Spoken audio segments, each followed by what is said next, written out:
Hello everyone, here we have a square and 4 identical circles are drawn in this square such that each circle touches 2 sides of the square and 2 other circles like this.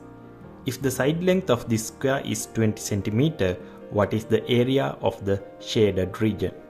If you like to give this a try, put your answer below because I am going to solve this problem in 3, 2, 1. So I am going to draw lines like this, and you can see this diagram is divided into 4 identical parts. Now let's focus only on this part of the diagram. Here we have this green square and the side length of this green square is half of 20 cm which equals to 10 cm because of the symmetricity. Now we can find the area of this green square which equals to 10 times 10 and we get 100 square centimeters. Alright, then we can see the circle is inscribed within the square.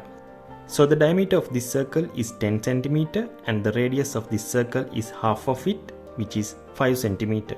Now we can find the area of the circle which equals to 5r squared. We know the radius r is 5, 5 squared is 25, so the area is 25 times pi. Now we know the area of the square and the area of the circle. So if we get the difference, it equals to the area of these 4 purple regions. So the area of 4 purple regions equal to 100 minus 25 pi. And if you look closely at the original diagram, you will see the yellow area also has 4 similar regions. So we can say this area is equal to the area of the yellow region as well. So this is our answer. Pretty cool, huh? See you in the next video.